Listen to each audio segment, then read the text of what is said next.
Okay, nag-ready na. Mangs, ikaw Mangs, ready ka na ba? So much ready and very excited. Nice!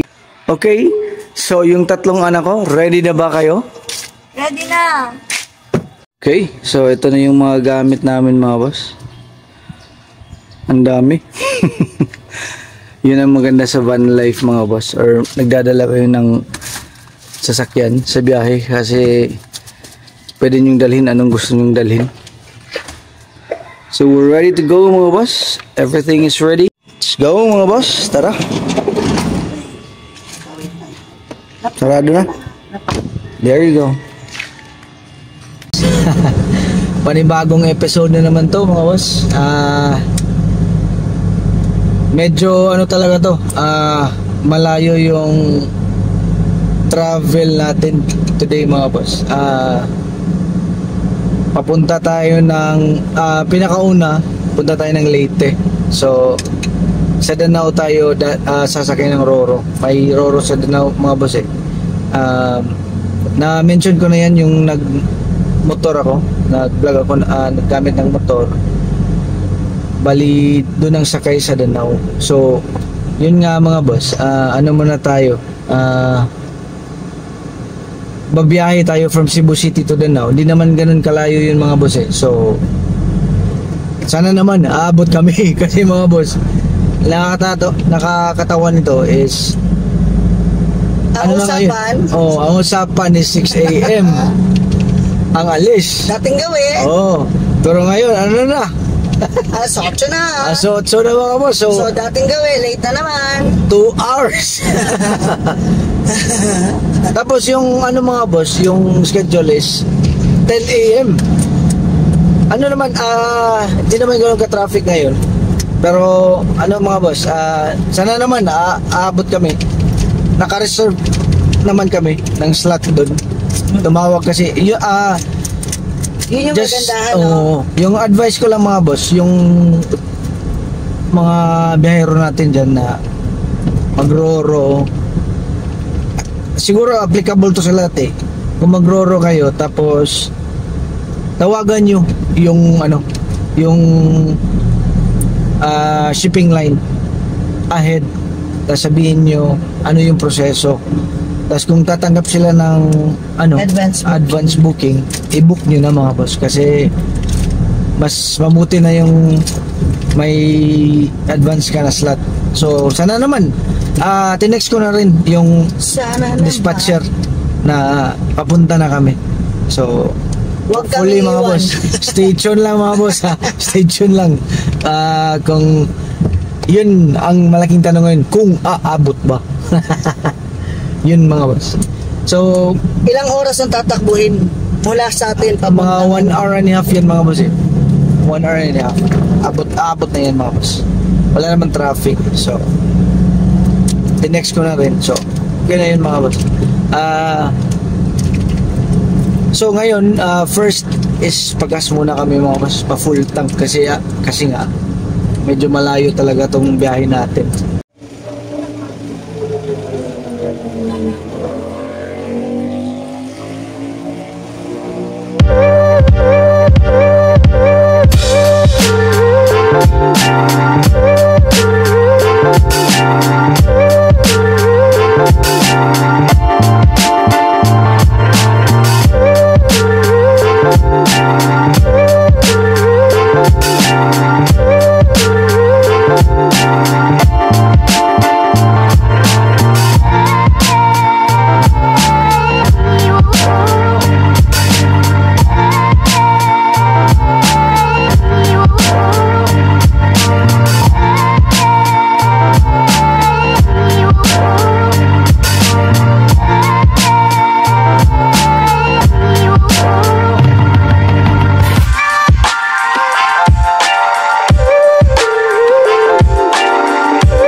Nasa Danao na kami. 9 magna 9:40 na. So 20 minutes na lang ang pagitan sa schedule. Kasi 10 AM ang alis ng Roro. Pero tumawag ako kanina mga boss sa dispatcher or yung sa parang scheduler ng Roro. Tinawagan ko. Kaya talaga importante mga boss, may kayo contact nila para alam nila yung estado mo. Hindi naman ibig sabihin mga boss na pwedeng magpahintay. Hindi naman pwedeng ganun. Kaya nga medyo medyo nataranta ko ng konti sa oras mga boss. Di naman natin masisi kasi pamilya kasi kami mga boss yung mga anak ko, alam mo naman mga bata mga boss, medyo matagal prepare. Kahit gisingin mo ng maaga talaga. Pero sige lang mga boss, yun kasama talaga yun sa biyahe mga boss. Yun talaga yun ang totoo. Real talk lang mga boss, ganun talaga yun. Pero sige lang, ngayon mga boss, malapit na kami. So medyo may malaki yung chance mga boss na makasakay talaga kami. Naman mga boss nag-confirm naman yung dispatcher na makasakay kami. Sabi niya punta lang daw kami. Malapit na kami mga boss, Danao na to dito din yung Roro mga boss, nasa unahan lang. So malapit na mga boss. Time check na mga boss 8 minutes before 10. At yung schedule is 10. So thrilling na thrilling to mga boss. Kung kaya makakasakay ba kami o hindi, yun ang tanong mga boss. Yun ang tanong ngayon mga boss. Sana naman makasakay kasi para on schedule yung namin, yung magiging namin biyahe. Kasi pagdating natin doon sa Leyte medyo malayo pa yan mga boss So ito na yun mga boss, papasok na tayo mga boss. So ito yung port ng Danao mga boss, papuntang Isabel. Roro Port to mga boss, Roro Port. Pero pwede pa rin pasahero. Dito kayo sasakay kung magdala kayo ng sasakyan papuntang Isabel, Leyte. So ito yun mga boss, ito yung port nila. Medyo hindi masyadong, hindi ganun kalaki. Lang siya, parang maliit lang na port. Hindi ganun kalaki, maliit lang. So ito mga boss, muna siguro ako mga boss, kuha ng ticket. Wait lang mga boss punta ako sa ticket area, tapos bayad ako.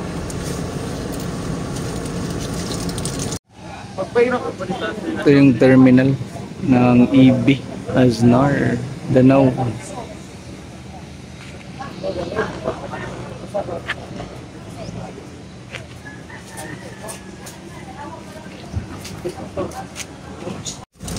Okay mga boss, update.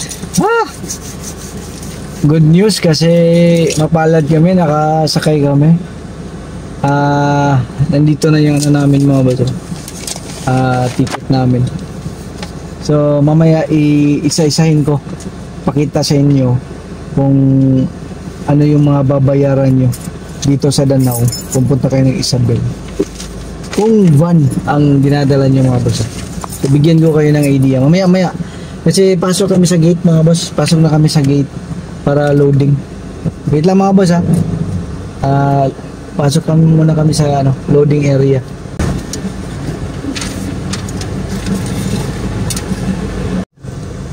So yun mga boss, nakapasok na tayo sa gate. Lang mga boss, konting information lang. Kung may dala kayong mga hayop ganun or plants mga boss, siguro parang siya mag-need ng permit mga boss. Tinanong kasi ako kung may dala ba ako, sabi ko wala. So magtanong-tanong kayo mga boss para may idea kayo. Pero sige lang mga boss, ano muna, pasok muna ako, sakay kami ng barko, tas isa-isahin kong i-breakdown sa inyo kung ano yung mga dapat yung malaman, magkano yung bayaran, ganun mga boss. Ano muna, pasok muna kami sa barko mga boss. Sige mga boss, update ako.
Okay mga boss, so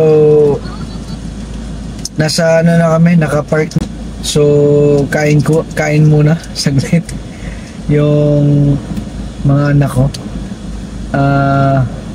tsaka yung wife ko, Mangs. Tingnan mo yung wife ko, kumain muna. Ano muna mga boss, snacks ng konti kasi nakakagutom din. So anyway mga boss, thanks God at nakasakay kami sa 10 AM. Actually hindi na 10 AM ngayon mga boss, ano na, anong oras na mo? 5 minutes to 11. 5 minutes to 11 na mga boss na umaga. So yung 10 AM na schedule nila, bali late na sila ngayon. I mean, it works towards our advantage mga boss kasi nakasakay kami, di ba? Information tayo mga boss ha, kasi mahalaga to para sa mga biyahero. So ganito mga boss, kung pupunta kayo ng Isabel Leyte, Roro, magdala kayo ng sasakyan, dito yan sa Danao. Yung schedule mga boss, importante ito mga boss ha, 10 AM daily at 10 PM daily. So dalawa lang daily ang schedule, 10 AM tsaka 10 PM. Napaka-importante mga boss na tawagan nyo yung dispatcher kung may plano kayong sasakay, kasi dapat nakabook kayo mga boss. Kanina pag book ko, pagbayad ko ng ticket, tinanong ako kung nakabook na ba ako. Buti na lang nakabook ako kasi marami sa nakapila doon na hindi nila alam na dapat palang mag-book. So ang nangyari, chance passenger sila mga boss. So kung chance passenger ka, hindi mo pa alam kung makasakay ka sa gabi kasi baka may nakabook na rin sa gabi. So book in advance mga boss. Buti lang sa amin kasi nag-book ako mga 4 days ahead. Kasi ako, nag-search ako sa internet lang mga boss. So don't worry mga boss, nandito ako. Gawin ko ng easy yung mga buhay nyo. Tingnan nyo na lang sa screen. I-post ko yung phone number ng dispatcher para pwede nyo tawagan nyo lang. Yan mga boss. So yun, magkano yung babayaran nyo. So, Danao to Isabel Leyte. So, Danao Cebu. Okay? So, ang babayaran nyo mga boss, itong sasakyan namin van, high ace. So, kung van high ace, babayaran nyo mga boss, 3,895. Yun mga boss ha. Oh. Sige lang, picturean ko na rin yung mga ticket, just i-post ko sa video na rin. So, 3,895. Ticket pa lang yun mga boss ha, sa sasakyan. Libre driver. Isa lang, driver lang. Tapos, bayad yun ng CPA or Cebu Port Authority. Yan yung CPA. Yan, Cebu Port Authority. 84 pesos mga boss. Pagkatapos nun, bayad kayo ng terminal fee mga boss. Terminal fee dito mga boss. Ang sasakyan may terminal fee din, hindi lang tao. Terminal fee ng sasakyan 200 pesos mga boss. Yung tao 20 pesos mga boss. So lahat-lahat lang binayad ng terminal fee is 280. Lahat-lahat kasi libre nga driver. So 80 lang sa mga tao, just 200 sa sasakyan. So 280. CPA 84 at yung ticket 3895. So umabot ng magkano yun, no? 5,000 teka mga boss, 644. So lahat-lahat mga boss 5,644. So yun mga boss, one way yun, Cebu to Isabel Leyte. So hindi ganun ka ano, para sa akin mga boss, medyo mahal siya mga boss. Medyo may idea ako, hindi ko alam kung mali pala yung nalalaman ko mga boss. Siguro kasi old videos yung nakikita ko eh. Sabi na 3.2 lang, may sabi 2.8 2.2 or something. Mahal pala baka mga depende sa sasakyan. Kung malaki siguro. Siguro, so mahal. Pero again mga boss, kasama yon sa biyahe. Kasama yon pag nagtutur mga boss. Kaya dapat may budget. Dapat paghandaan kung mag-tour. Kasi sana lahat may budget. Magastos mga boss eh. Magastos eh. So yun yung asawa. So ito lang muna, hanggang dito lang muna, one way, yun ang gastusin nyo. So at least may idea kayo mga boss. Sana makatulong kami sa inyo.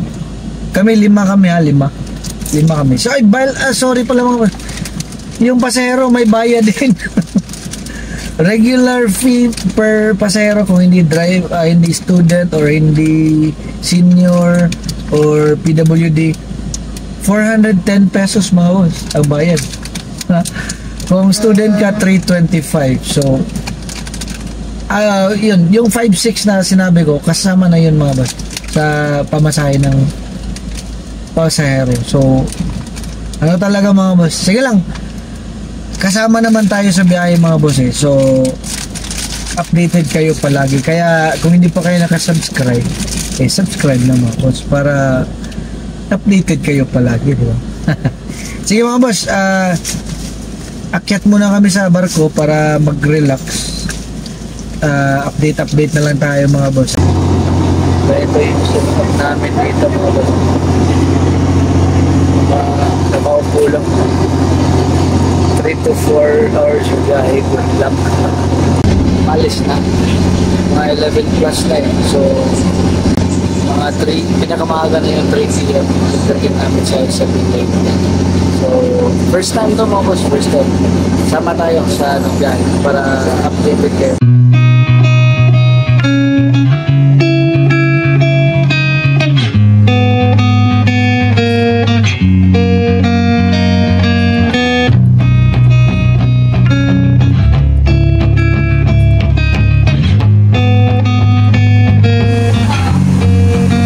Cebu for now. Goodbye, Cebu for now.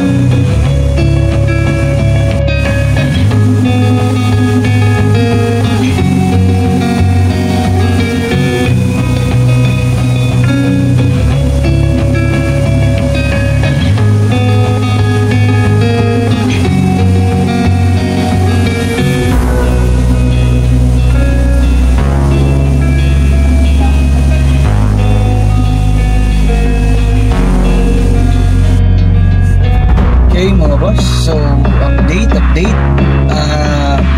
After 3 hours, nandito na kami. Touchdown.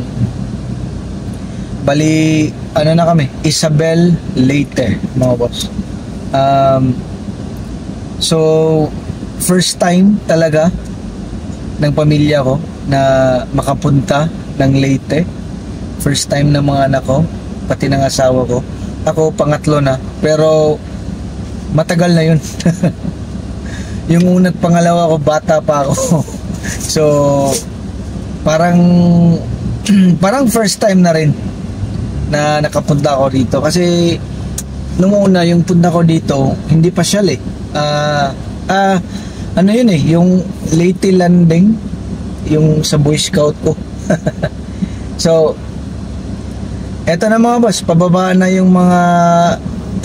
kami. So ano to mga boss, talagang exciting to kasi walang idea kami dito. Eto na mga boss. Welcome, Isabel Leyte. First time mga boss, first time. Eto na. Touchdown. Officially landed in Isabel Leyte. Okay, so parang ano to? Ito yung pinaka-exit nila mga boss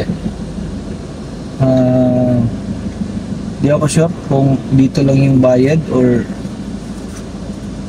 alamin natin, sabay nating alamin mga boss kung ano yung proseso.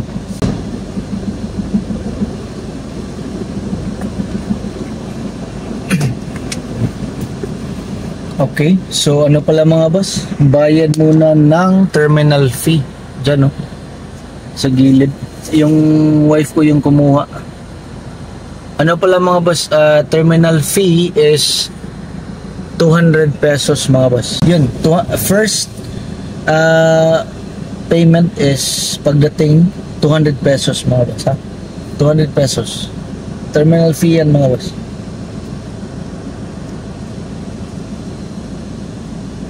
Parang lahat mga boss, kasi sa gilid ko mga motor naka-park din bumibili ng terminal fee.